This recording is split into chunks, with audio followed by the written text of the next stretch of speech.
غامدی۔ السلام علیکم، پروگرام غامدی میں خوش آمدید۔ ناظرین، آج ہم اپنے شرکاء اور محترم جاوید احمد غامدی کی باہمی گفتگو کے ذریعے یہ جاننے کی کوشش کریں گے کہ اگر سیکولرزم لادینیت کا نام نہیں تو کیوں عمومی طور پر سیکولرزم کو الحاد سے ماخوذ کیا جاتا ہے؟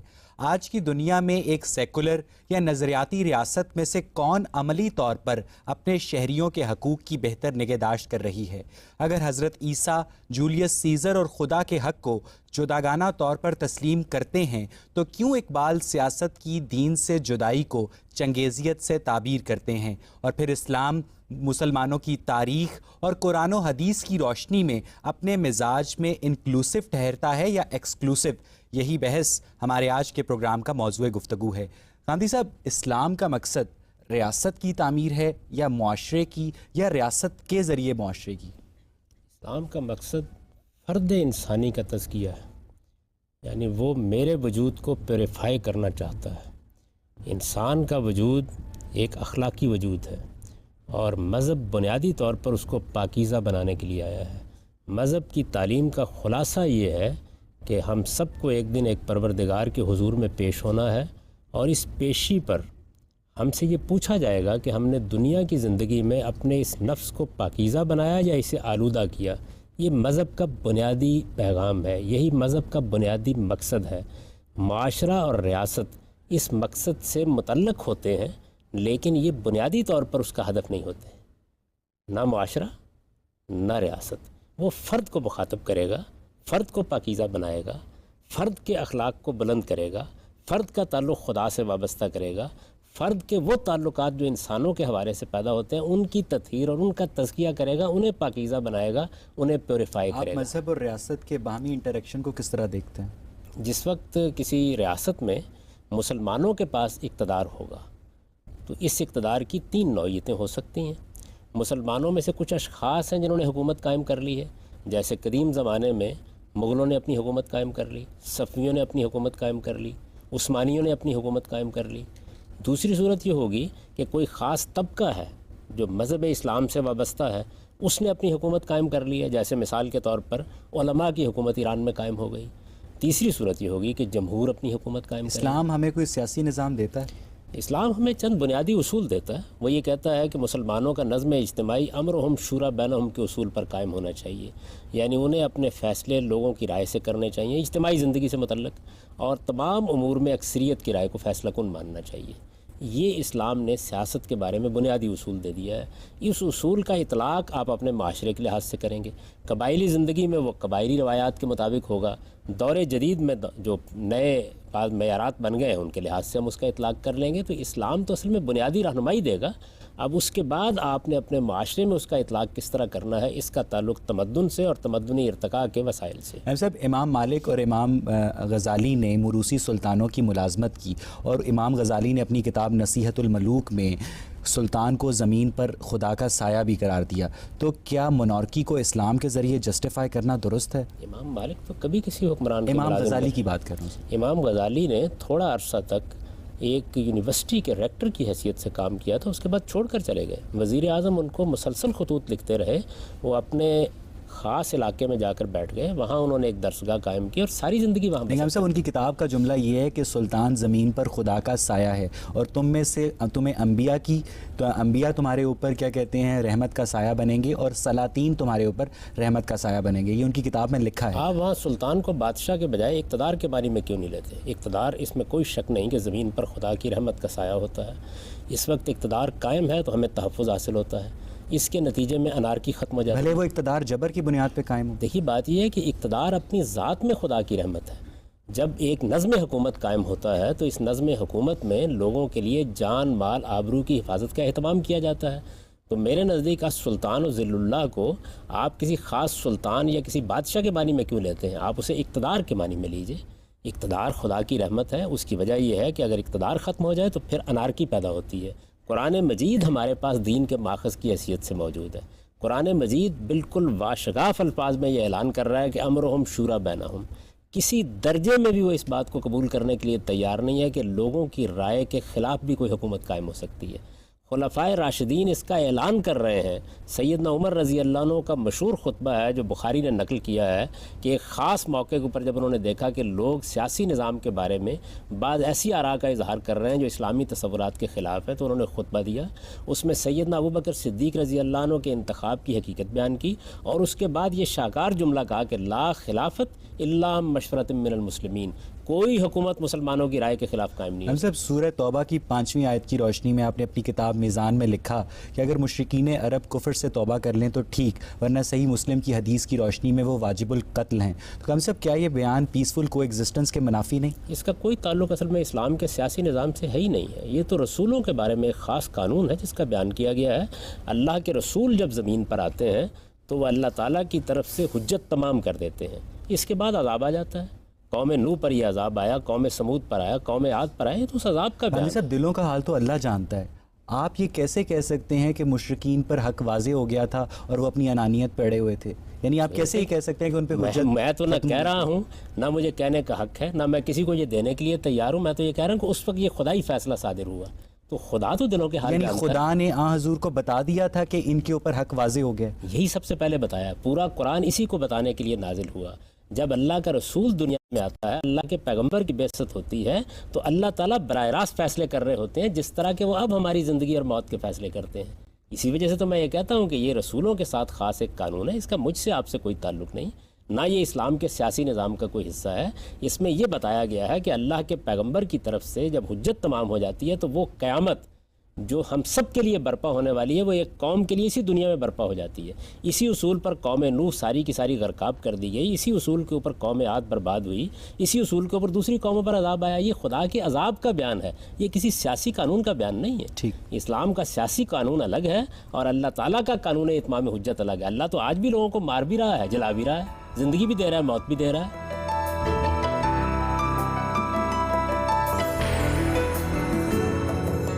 جی آپ پوچھیے. عقائد جب سیاست میں آتے ہیں تو وہ سروائیو نہیں کر پاتے. نہ صرف اس سے ریاست کا معاملات، جو ریاست کے جو سسٹم ہے وہ اس سے کانفلکٹ کا شکار ہوتا ہے. اگر مذہب میں کوئی سچائی ہے تو پھر وہ کس طرح کمپرومائز کر کے سروائیو کر پائے گی؟ اب مذہب کی سچائی سروائیو نہیں کرے گی جہاں پہ سیاست کے کمپرومائزز ہوں گے. دیکھیے عقائد کا سیاست سے کوئی تعلق ہی نہیں ہے. میں مسلمان ہوں، میں خدا کو مانتا ہوں، میں آخرت کو مانتا ہوں، یہ میرا اعلان ہے اور میں اس کو دلائل کے ساتھ پیش کرتا ہوں. دلائل کے ساتھ پیش کرنے کا حق رکھتا ہوں. دوسرے کو حق حاصل ہے کہ وہ میری بات نہ مانے. مجھے جو تعلیم دی گئی ہے ایک داعی کی حیثیت سے وہ یہ ہے کہ انما انت مذکر لست علیہم بمسیطر. تم نصیحت کرنے والے ہو، تمہارا کام یہ ہے کہ لوگوں کو صحیح بات بتا دو. تم کوئی داروغہ بنا کر نہیں بھیجے گئے. تو عقائد تو کبھی زیر بحث ہی نہیں آتے.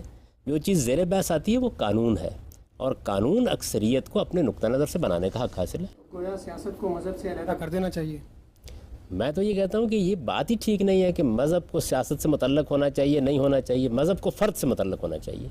یعنی انسان مذہب کو قبول کرتا ہے، انسان مذہب کو رد کرتا ہے. مذہب ذاتی معاملہ ہے جو کہ سیکولرزم کا ایک بنیادی پوائنٹ ہے. اگر مذہب میں مجھے کوئی اجتماعی زندگی کے متعلق حکم دیا گیا ہے تو وہ اجتماعی زندگی میں ظہور پذیر ہو جائے گا. اگر انفرادی زندگی سے متعلق احکام دیے گئے تو انفرادی زندگی میں ظہور پذیر ہوں گے. مثال کے طور پر اگر مجھے یہ بتایا گیا ہے کہ فلاں فلاں جرائم کی سزائیں اللہ کے قانون کے مطابق دی جائیں گی، تو جب ہم مسلمان بیٹھیں گے قانون بنائیں گے تو یہ قانون خود بخود روبہ عمل ہو جائے گا. یعنی اکثریت کی حکومت یہی اسلام کا منشا ہے اور یہی اس وقت دنیا ترقی کر کے اخذ کر سکی. میم صاحب جامعہ ازہر کے جو علماء تھے انہوں نے مصر میں انور سادات کی ٹوٹیلیٹیرین رجیم کو سپورٹ کیا اور اس کے بدلے میں انور سادات نے مصر میں اسلام کو سرکاری سطح پر اڈاپٹ کیا.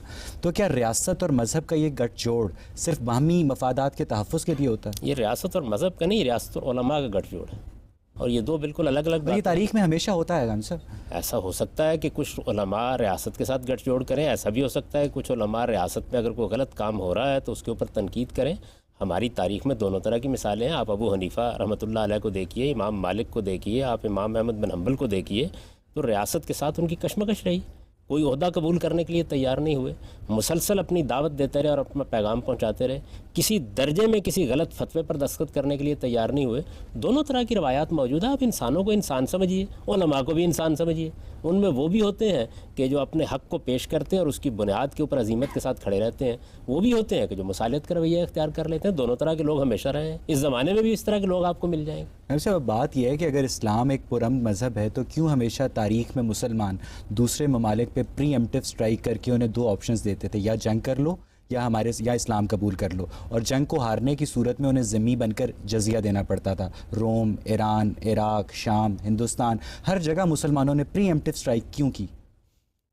میرا تو خیال یہ ہے کہ تاریخی طور پر بھی بات ٹھیک نہیں ہے۔ اس کے 2 حصے ہیں۔ ایک حصہ وہ ہے جس کی طرف میں پہلے اشارہ کر چکا، جس میں رسالت مآب صلی اللہ علیہ وسلم آپ کے صحابہ نے خدا کے قانون کو نافذ کیا ہے، اور خدا کا قانون رسولوں سے متعلق ہے۔ جب کسی قوم یا اقوام پر اللہ کے رسولوں کی طرف سے حجت تمام ہو جاتی ہے تو عذاب کے طور پر اللہ تعالیٰ اس کو محکومی میں ڈال دیتے ہیں۔ وہ ایک بالکل الگ قانون ہے، وہ صحابہ کرام کے ساتھ متعلق تھا، انہی کے ساتھ گاندھی صاحب، ان تمام ممالک کے لوگوں پر ان تمام ممالک میں جو لوگ رہتے تھے ان پر حجت کیسے واضح ہو گئی تھی؟ وہاں تو تک ابھی مسلمان پہنچے ہی نہیں تھے۔ نہیں، بالکل ہوئی جی۔ رسالت مآب صلی اللہ علیہ وسلم نے 3 ادوار میں اتمام حجت کیا ہے۔ پہلے مرحلے میں آپ نے مکے میں ایک لمبا عرصہ بسر کیا اور ان پر اتمام حجت کیا، پھر ان کے لیے خدا کے عذاب کا فیصلہ ہوا، پھر اس کے بعد یثرب میں تشریف لائے، وہاں اہل کتاب پر اتمام حجت کیا، پھر ان کے لیے عذاب کا فیصلہ صادر ہوا، اور اپنے آخری سال میں ان تمام حکمرانوں کو خطوط لکھے، ان کے اوپر اللہ کی حجت تمام کی، ان کو موقع دیا کہ وہ کوئی بات کرنا چاہتے ہیں کر لیں۔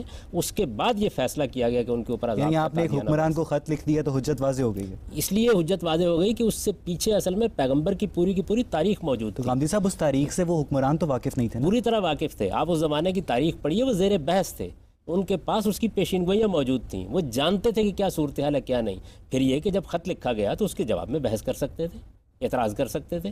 جن لوگوں نے اس کے بعد موافقت کا رویہ اختیار کیا ان کے خلاف کوئی کارروائی نہیں کی گئی، وہ ایک الگ قانون ہے۔ اس قانون کو آپ کبھی موضوع بنائیے، اس کی میں پوری تفصیل بیان کر یہ دوں۔ تاریخی طور پر یہ درست ہے کہ مسلمان ایک ملک میں گھوڑے دوڑاتے ہوئے آئیں اور انہیں کہیں کہ یا اسلام قبول کر لو یا جنگ کر لو کیونکہ تم پر حجت واضح ہو چکی ہے؟ میں یہ عرض کر رہا ہوں کہ یہ کام تو رسالت مآب صلی اللہ علیہ وسلم ان کے صحابہ ان کی وفات کے بعد بھی ہوتا رہا، اسپین تک مسلمان میں عرض کرتا ہوں۔ اس کے بعد آپ اسپین پر حملہ بالکل دوسرے مقاصد سے ہوا ہے، ہندوستان پر حملہ دوسرے مقاصد سے ہوا ہے۔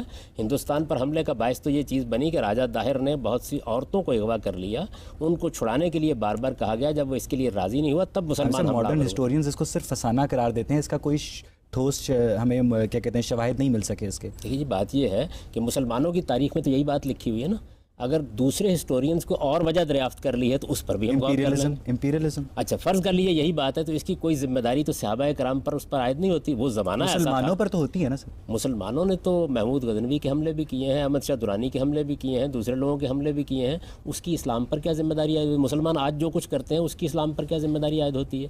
اسلام میں اگر کسی کے عمل کی ذمہ داری کو بیان کرنا ہوگا تو وہ رسالت مآب صلی اللہ علیہ وسلم اور صحابہ کرام ہیں، انہوں نے خدائی قانون کا نفاذ کیا ہے، اور اس قانون کا کوئی تعلق ہمارے ساتھ نہیں ہے، نہ آج یہ اسلام کا کوئی قانون ہے۔ ہم بالکل قاعدے کے مطابق اپنا نقطہ نظر پیش کریں گے۔ اصل میں آپ جس دور کی مثالیں دے رہے ہیں اس دور میں ساری قومیں یہی کام کرتی تھیں، مسلمانوں نے بھی یہی کام کیا اور اس کا دفاع کرنے کی کوئی ضرورت نہیں۔ جسٹس اور جسٹیفیکیشن میں فرق ہوتا ہے کہ وہ یہ کر رہا ہے اس لیے میں یہ کر رہا ہوں۔ میں تو کوئی جسٹیفیکیشن نہیں کر رہا، میں تو یہ کر رہا ہوں کہ جو غلط کام اس زمانے میں ہو رہا تھا مسلمانوں نے بھی کر ڈالا، اسے جسٹیفائی کرنے کی ضرورت کیا ہے؟ جو کام صحابہ کرام نے کیا ہے وہ ایک خدائی قانون کے مطابق کیا ہے، اس کی مجھے وجہ بھی آپ کو بتانی ہے اور اس کو قرآن نے خود بیان کر دیا ہے۔ اس کے بعد مسلمانوں کی ایک بڑی طاقت قائم ہو گئی، مسلمانوں نے ایک سپر پاور کی حیثیت اختیار کر لی، اور آپ جانتے ہیں کہ سپر پاورز کو اخلاقی حدود کا پابند رکھنا بہت مشکل کام ہوتا ہے۔ اس میں جائز حملے بھی ہوئے، اس میں ناجائز حملے بھی ہوئے۔ ہندوستان پر محمود غزنوی کے حملوں کا کیا جواز تھا؟ مغلوں کے حملے کا کیا جواز تھا؟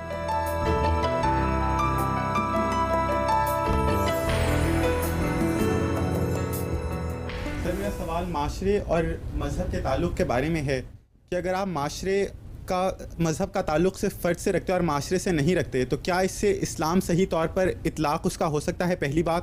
اور دوسری بات یہ کہ اگر ایک ایسے معاشرے میں بہت سارے مذاہب کے لوگ رہ رہے ہیں تو وہاں کانسٹیٹیوشن، لیجسلیشن اور عدالتی نظام، اور نہ صرف یہ بلکہ معاشرتی استحکام کی آپ کس طرح ضمانت دیتے ہیں اور کس بیسس پر آپ وہاں پر کانسٹیٹیوشن اور لیجسلیشن کریں گے؟ جی، فرد سے مذہب متعلق ہوگا، مذہب فرد سے متعلق ہو کر اس سے کیا مطالبہ کرتا ہے؟ اگر مذہب مطالبہ کرتا ہے انفرادی حیثیت سے تو وہ پورا کیا جائے گا، آئلی حیثیت سے مطالبہ کرتا ہے تو وہ پورا کیا جائے گا۔ اگر مجھے حکمرانی حاصل ہو گئی ہے اور اسلام نے حکمران کی حیثیت سے مجھ سے کوئی مطالبات کیے ہیں تو وہ میں پورے کروں گا۔ اصل میں سوسائٹی سے فرد نے متعلق ہونا ہے، مذہب نے کیا حکم دیا ہے اس آدمی کو جس نے مذہب قبول کیا ہے۔ اگر فرض کیجئے کہ ایک قوم کے اندر ایک بہت بڑی اکثریت مسیحیوں کی ہے تو مسیحی نقطہ نظر کا ظہور ہو جائے گا، معاشرے میں، اور اگر بہت بڑی اکثریت مسلمانوں کی ہے تو اس کا ظہور ہو جائے گا۔ میں تو اس لیے بار بار یہ توجہ دلا رہا ہوں کہ پہلے آپ فیصلہ کر لیجئے کہ آپ کو مذہب کو جمہوری طریقے سے سوسائٹی تک پہنچانا ہے یا آپ کو مذہب کو کسی بادشاہ کی حیثیت سے سوسائٹی تک پہنچانا ہے۔ یعنی اگر تو آپ بادشاہ ہیں تو پھر ظاہر بات ہے کہ جب آپ نے ایک استبدادی حکومت قائم کر لی ہے تو جو آپ کا جی چاہے کریں، میں کیا کر سکتا ہوں۔ لیکن اگر سوسائٹی نے جمہوری طریقے سے فیصلے کر رہے ہیں تو پھر جمہوریت میں تو میں ایک رائے قائم کروں گا، یہ رائے 10,000 افراد نے قائم کر لی، یہ ایک بہت بڑی اکثریت نے قائم کر لی، اس کا قانون میں معاشرے میں ظہور ہو جائے گا۔ اگر میرے ہاں کوئی کمزوری ہے تو وہ کمزوری بھی سوسائٹی تک پہنچ جائے گی۔ پہلے فیصلہ کیجئے کہ آپ کو سوسائٹی سے متعلق ہونا کس اصول پر ہے، جمہوری اصول پر یا ملوکیت کے اصول پر۔ اگر ایک مخلوط معاشرہ قائم ہے، بہرحال جو کانسٹیٹیوشن اور لیجسلیشن کی بیسس کوئی مذہب ہوتی ہے، تو آپ بہت سارے جہاں پر مذاہب کے لوگ رہ رہے ہیں کیسے یقین بنائیں گے؟ ایون کہ اسلام کے اندر بھی بہت سارے فرقے ہیں جن میں بہت سارے مسائل کا فرق ہے، تو آپ کیسے یقین بنائیں گے کہ ایک عدالتی نظام جو اور صحیح طرح سے وہ کام کرتا رہے گا اور معاشرے کا استحکام جو ہے مجروح نہیں ہوگا؟ ہم پارلیمنٹ قائم کریں گے، اکثریت کی بنیاد پہ قانون سازی کریں گے، کانسٹیٹیوشن کو ایک جمہوری کانسٹیٹیوشن کے طور پر بنائیں گے جس میں اکثریت کی رائے فیصلہ کن ہو اور لوگوں کو آزادی حاصل ہو کہ وہ اپنی بات کہہ سکیں، اپنا نقطہ نظر بیان کر سکیں۔ اس سے کس کو اختلاف ہے؟ ازراہ کرم بتا دیجیے۔ نبی صاحب 20ویں صدی سے قبل مسلمان علماء کو کبھی کیوں کوئی پارلیمنٹ قائم کرنے کا خیال نہیں آیا؟ دیکھیے، پارلیمنٹ کا قیام خود تمدنی ارتقاء کے نتیجے میں ہوا ہے۔ یعنی کچھ چیزیں ایسی ہیں کہ جن کو آپ آج کہتے رہیں، جب تک تمدن کچھ کروٹیں لے کر اس جگہ نہیں پہنچتا لوگ نہیں مانتے۔ میں نے ایک پچھلے پروگرام میں آپ کو مثال دی تھی کہ اللہ تعالیٰ نے جس وقت سمو النبی کے ذریعے سے بنی اسرائیل نے مطالبہ کیا بادشاہت کا، تو بادشاہت کی شدید مذمت کی، اس کے مائب بیان کیے، بتایا اس میں کیا عیوب ہے۔ اس سب کچھ کے باوجود بنی اسرائیل بادشاہت پر اصرار کرتے رہے۔ اسلام نے غلامی کا خاتمہ کر دیا، اس کے باوجود سوسائٹی اس کو قبول کرنے کے لیے تیار نہیں ہوئی۔ تو سوسائٹی کا قبول کرنا ایک بالکل الگ چیز ہے۔ آج کتنی باتیں ہیں جو آپ کو بتائی جاتی ہیں اور آپ یہ کہتے ہیں جی کہ سوسائٹی میں ان کو نافذ کرنا ممکن نہیں۔ اسلام نے غلامی کا خاتمہ کہاں کیا؟ قرآن مجید نے۔ کس جگہ سے؟ قرآن مجید نے سورہ محمد نے اور سورہ نور نے خاتمہ کر دیا اس کا۔ غلام بننے پر پابندی لگا دی، موجود غلاموں کے لیے آزادی کی راہ کھول دی۔ جنگوں میں لوگوں کو جنگی قیدی کے طور پر پکڑ کر غلام بنا لیا جاتا تھا۔ پہلی جنگ جب جنگ بدر پیش آنے کا موقع آیا تو قرآن مجید نے سورہ محمد میں بتایا کہ جنگی قیدیوں کے بارے میں اسلام کا قانون یہ ہے کہ اما منم بعد و اما فدا، یا ان کو فدیہ لے کے رہا کر دیا جائے گا یا ان کو احسان کے طور پر رہا کر دیا جائے گا۔ اس آیت نے غلام بنانے کا ہمیشہ کے لیے خاتمہ کر دیا۔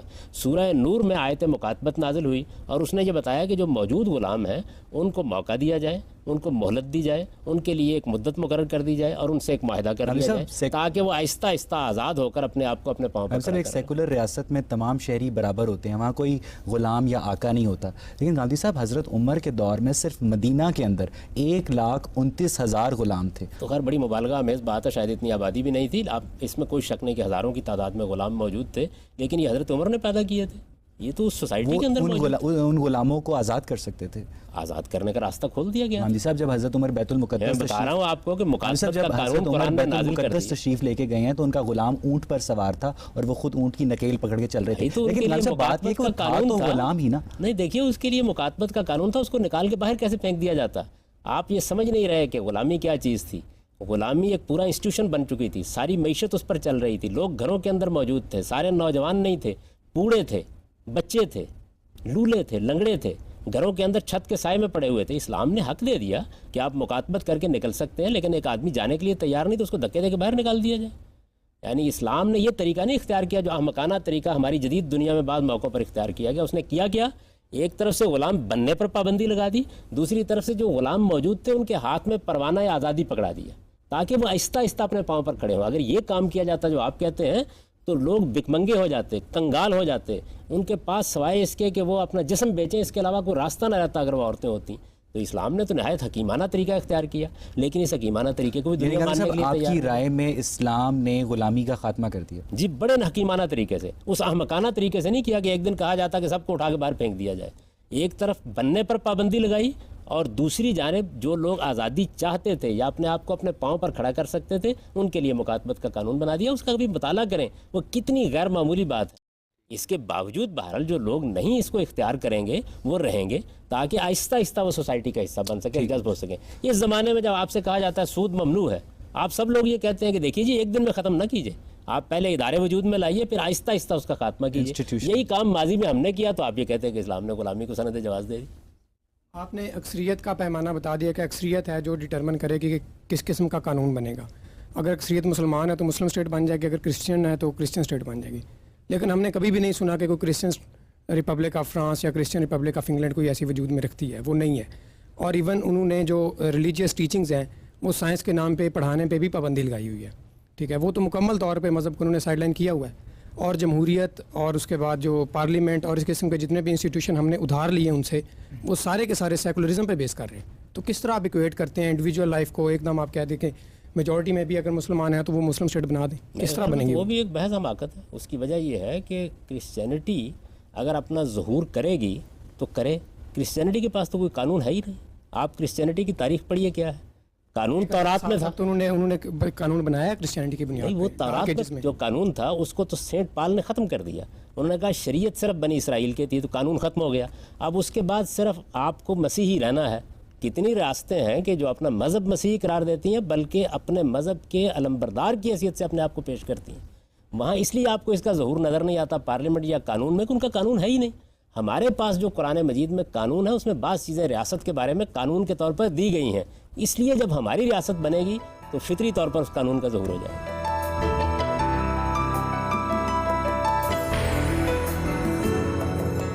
میرا سوال آپ سے یہ ہے, دو سوال ہیں بنیادی طور پر, کہ الوہی بصیرت کا قانون جس کی آپ بات کر رہے ہیں وہ فیل کیوں ہو رہا ہے بار بار؟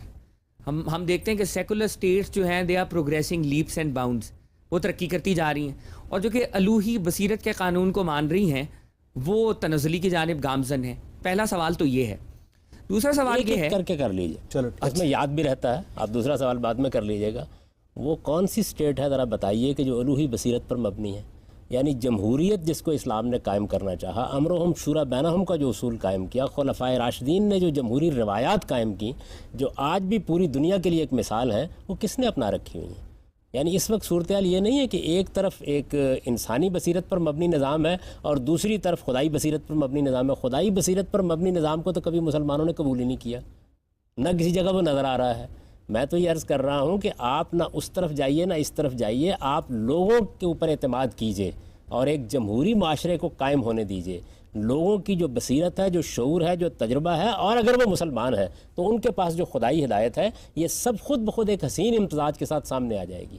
اصل میں پاکستان کے بانی یہ چاہتے تھے, وہ یہ چاہتے تھے کہ ہم ایک ایسا معاشرہ قائم کریں جس میں لوگ آزادی سے ایک دوسرے کی رائے سنیں, ڈائلاگ اور مکالمے کی فضا ہو اور جمہوری بنیاد پر فیصلے کیے جائیں. ہم نے یہ قائم نہیں کیا اور ہم اس بحث میں پڑ گئے کہ لادینی اور لاطینی کس پیچ میں الجھا تو.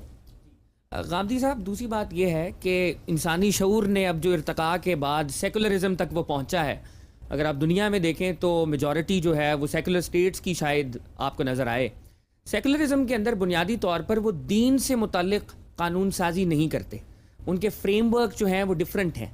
اگر پاکستان کے اندر بالفرض ایک مکتبہ فکر میجورٹی میں آ جاتا ہے اور وہ دین سے متعلق بھی لیجسلیشن کرتا ہے تو دیگر مکاتب فکر کی کیا روح مجروح نہیں ہوگی؟ کیا ان کی تعبیر مجروح نہیں ہوگی؟ یہ بات یہ ہے, جہاں کہیں بھی اکثریت قانون بنائے گی کچھ لوگ اقلیت میں ہوں گے. جو قانون سازی اس وقت مغربی معاشرے میں ہو رہی ہے مگر وہ دین سے متعلق نہیں کرتے. میں ابھی مثالیں دیتا ہوں. دیکھیے, جب آپ خلاف دین قانون سازی کرتے ہیں تو وہ بھی ایک دینی قانون سازی ہے. آپ جب یہ کہیں گے کہ ہم نے ہومو سیکسولیٹی کو ایک قانونی حیثیت دے دی ہے تو سوال یہ ہے کہ مذہبی لوگوں کے جذبات مجروح نہیں ہوں گے؟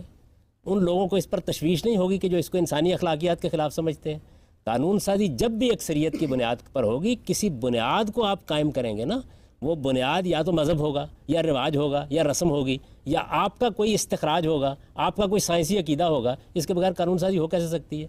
تو میں تو ایک سادہ اصول بیان کر رہا ہوں کہ آپ اکثریت کو قانون سازی کرنے دیجئے اور جو لوگ اقلیت میں ہوں ان کو حق دیجئے کہ وہ اپنی بات کہیں, اپنا نقطہ نظر بیان کریں, قانون پر تنقید کریں, قانون کی پابندی کرتے ہوئے قانون پر تنقید کریں اور رائے عامہ کو ہموار کریں. ہو سکتا ہے آج ایک نقطہ نظر کو اکثریت حاصل ہو, کل دوسرے نقطہ نظر کو اکثریت حاصل ہو جائے. آپ سوسائٹی کو پابند کیوں کرتے ہیں پہلے مرحلے میں؟ لوگوں کو رائے قائم کرنے دیجئے. کوئی قانون ایسا نہیں بن سکتا کہ جس پر مثال کے طور پر مجھے اگر اعتراض ہوگا, قانون سازی ہوگی طلاق کے بارے میں, یورپ میں ہوئی ہے, مجھے اس پہ 10 اعتراضات ہیں. آپ نے طلاق کے بارے میں قانون بنا دیا کہ بیوی کو آپ کو آدھی جائیداد دینا ہوگی. آپ جانتے ہیں اس کے نتائج کیا نکلے ہیں؟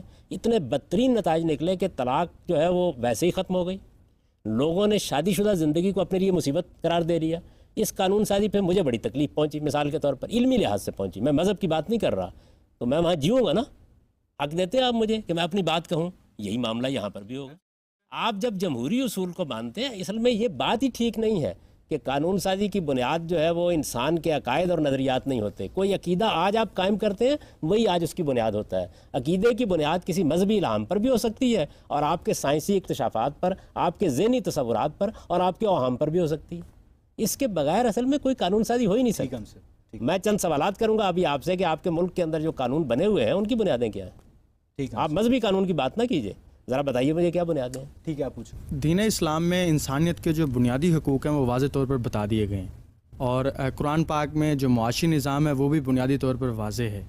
پھر اس خطے کے اندر اسلام کو سیکولرزم کے ساتھ جوڑنا اور اسلام کو معاشی نظام کمیونزم سے لینا، اس کو ان سب کے ساتھ اسلام کے ساتھ جوڑنا، ان سب باتوں کو، تو اس میں اس خطے میں کن لوگوں کا کردار ہے؟ کون لوگ ایسی سازشیں کر رہے ہیں کہ جو اسلام کو ان حصوں میں مرج کرنا چاہ رہے ہیں؟ آپ یہ لفظ سازش کیوں بار بار استعمال کرتے ہیں؟ یعنی مسلمان اس کے عادی ہو گئے ہیں کہ ہر جگہ کوئی نہ کوئی سازش ہو رہی ہوتی ہے۔ لوگوں کا نقطہ نظر ہے، بیان کر رہے ہیں اپنا نقطہ نظر، آپ بھی اپنا نقطہ نظر بیان کیجئے۔ سوسائٹی کو جمہوری طریقے سے فیصلہ کرنے دیجئے کہ آپ کا نقطہ نظر صحیح ہے یا کسی دوسرے کا نقطہ نظر صحیح ہے۔ آپ معاشرے کو ایک زندہ معاشرے کے طور پر اپنے فیصلے خود کیوں نہیں کرنے دیتے؟ یعنی سازش کیسے ہو جائے گی؟ سازش اسی وقت ہوتی ہے جب آپ ایک آمرانہ نظام قائم کرتے ہیں، آپ جمہوریت کو چلنے دیں، آپ یہاں جمہوری فیصلے ہونے دیں، جمہوری فضا میں لوگوں کو مکالمہ کرنے دیں۔ میں آپ کو اطمینان دلاتا ہوں کہ انسان کی فطرت اپنی ذات میں اور اجتماعی معاملات میں ہمیشہ درست فیصلے کرتی ہے، اسے کرنے تو دیں ایک بار۔ ہم تو یہ کرنے کا موقع نہیں دیتے انسانوں کو۔ پہلے مرحلے میں چند غلطیاں ہوں گی، دنیا کے ہر جمہوری معاشرے میں ہوئی ہیں، اس کے بعد پے در پے انتخابات کا عمل خود اس کی اصلاح کرتا چلا جائے گا۔ آپ پوچھو۔ غامدین صاحب، آپ نے کہا ہے کہ مذہب کا سوسائٹی اور اسٹیٹ کے ساتھ کوئی تعلق نہیں ہوتا، فرد کے ساتھ ہوتا ہے، اور جمہوریت میں فرد کی پوری زندگی کو اسٹیٹ اور سوسائٹی گھیرے ہوئے ہیں۔ سوسائٹی اور اسٹیٹ خود افراد پہ مشتمل ہے جو ان کی زندگیوں کے فیصلے کرتی ہے۔ کیا آپ واضح کریں گے کہ مذہب کا فرد کے ساتھ کس طرح کا تعلق ہے؟ دیکھیے جی، بات یہ ہے کہ میں نے جو بات عرض کی ہے وہ پوری بات بیان کیجیے کہ مذہب فرد کو مخاطب کرے گا، فرد کو احکام دے گا، فرد سے یہ پوچھے گا کہ تم انفرادی زندگی میں کیا کرتے ہو، اجتماعی زندگی میں کیا کرتے ہو۔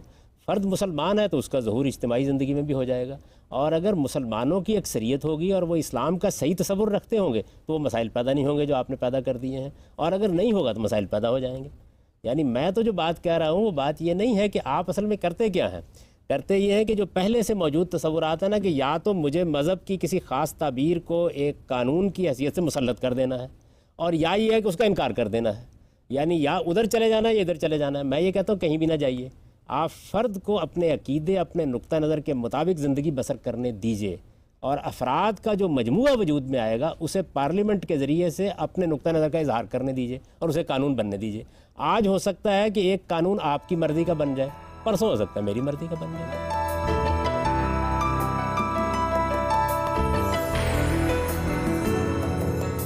صاحب، آپ نے اپنی تحریروں میں یہ بھی لکھا ہے کہ ریاست کو نماز اور زکوٰۃ کے علاوہ کوئی بھی حکم ریاستی طاقت سے نافذ کرنے کا اختیار حاصل نہیں۔ دوسری طرف ہمیں لا اکراہ فی الدین کا حکم بھی ملتا ہے، تو آپ ان دونوں باتوں کو کس طرح ریکنسائل کریں گے؟ دیکھیے، لا اکراہ فی الدین کا مطلب تو یہ ہے کہ اللہ تعالیٰ نے اس دنیا کے اندر کسی انسان کو بالجبر کسی دین کا پابند نہیں کیا۔ ٹھیک، جب اللہ تعالیٰ نے یہ کام نہیں کیا تو مجھ کو بھی حق نہیں ہے کہ میں کسی کو بالجبر پابند کروں۔ لیکن جس وقت کوئی آدمی مسلمان ہو جاتا ہے تو اس سے اسلام کے لحاظ سے کچھ تقاضے آپ بھی کرتے ہیں، میں بھی کرتا ہوں۔ میں اگر مسلمان ہوں، میں مسلمان کی حیثیت سے اپنا تعارف آپ سے کراتا ہوں، تو انفرادی زندگی میں بھی آپ مجھ سے کہتے ہیں تم فلاں کام کیوں نہیں کرتے؟ تو دیکھیے، ایک ہے میرے ایک چیز کو قبول کرنے کے بعد مجھ سے کیے جانے والے تقاضے، اور ایک یہ ہے کہ غیر مسلم سے کہا جائے کہ نماز پڑھو۔ یعنی گاندھی صاحب، ایک ریاست کو یہ حق حاصل ہے کہ وہ اپنے مسلمان شہریوں کو ڈنڈے کے زور پہ نماز پڑھائے؟ نہیں، دیکھیے یہ بات کی غلط تعبیر ہے۔ اصل میں یوں بات ہے کہ جہاں تک زکوٰۃ کا تعلق ہے وہ اسلام کا ایک قانون ہے، پبلک لا کی حیثیت رکھتا ہے، ریاست وہ زکوٰۃ وصول کرے گی۔ اس کی وجہ یہ ہے کہ آپ کے یہاں جو ٹیکس کا نظام ہے وہ بھی در حقیقت اسی اصول پر قائم ہے۔ اچھا، یہاں زکوٰۃ بھی چل رہی ہے، ٹیکسیشن بھی چل رہی ہے، ہم تو ایک کنفیوز نیشن بن گئے ہیں۔ یہاں تو بہت کچھ چل رہا ہے۔ اس کی وجہ کیا ہے؟ اس کی وجہ یہ ہے کہ ہم نے کبھی نہ اسلام کے حوالے سے چیزوں کو سمجھا ہے، نہ علم و عقل کے حوالے سے چیزوں کو سمجھا ہے۔ ہم تو اصل میں اوہام کی بنیاد پر گفتگویں کرتے ہیں، ہماری کوئی ایجوکیشن ہی نہیں ہوئی۔ نماز کے بارے میں قرآن نے صرف یہ بات کہی ہے کہ ریاست اگر چاہے تو اس معاملے میں قانون سازی کر سکتی ہے، کوئی لازم نہیں کیا اس بات کو، حالات دیکھے جائیں گے، اس کے لحاظ سے قانون سازی بھی کی جائے گی۔ کیونکہ جب ایک آدمی مسلمان ہے، آپ فوج میں بھرتی ہو جاتے ہیں، تو آپ کے لیے کوئی اور ڈسپلن ہے. آپ فوج میں بھرتی نہیں ہوئے تو آپ کے لیے بالکل ایک اور ڈسپلن ہے. آپ کہتے ہیں میں ریاست سے مسلمان کی حیثیت سے حقوق چاہتا ہوں تو ریاست بھی کچھ مطالبات کرے گی آپ سے. آپ کہتے ہیں کہ میں یہ حقوق نہیں چاہتا تو ہم بھی کوئی مطالبہ نہیں کریں گے آپ سے. ٹھیک, آپ پوچھو. غام صاحب میرا کوشچن یہ ہے کہ ایک اسلامی ریاست میں جو ہم لوگوں نے نان اسلامک لیجسلیشنز بنا لیے ہیں, مثال کے طور پر شراب بنانے کے جو پرمٹ دے دیے گئے ہیں, اسی طرح جو طے شدہ اصول ہیں اسلام کے, مثلاً کہ ہاتھ کاٹنا یا سنگسار, ان کو ہم نے پشت پناہ ڈال دیا ہے. تو اس کے بارے میں آپ کیا کہیں گے کہ ہمیں اسلامی ریاست اس چیز کی اجازت دیتی ہے کہ جو بنیادی طے شدہ اصول ہیں ہم ان پر عمل نہ کریں اور اپنے اصول بنا کر, خواہ وہ ہم نے اکثریت سے ہی بنائے ہیں, انہیں ہم اپنا لیں؟ مسلمانوں کی ریاست کہیے, مسلمانوں کی ریاست پارلیمنٹ میں قانون سازی کرے گی. آپ کی تعبیر کے خلاف انہوں نے قانون سازی کر دی تو لوگوں کے نقطہ نظر کو بدلیے. ایک جمہوری معاشرے کے اندر آپ کی بات مان لی جائے, میری بات مان لی جائے, آپ اپنی بات کہیے. اس کا مطلب یہ ہے کہ پوری کی پوری قوم اس تعبیر کو قبول نہیں کر رہی جو آپ نے کی ہوئی ہے. یہ تو ہوا آپ کے سوال کا اصولی جواب. عملاً تو صورتحال یہ ہے کہ یہ سارے قوانین نافذ ہیں پاکستان میں. ٹھیک, یہ تمام قوانین نافذ ہیں. پوچھو.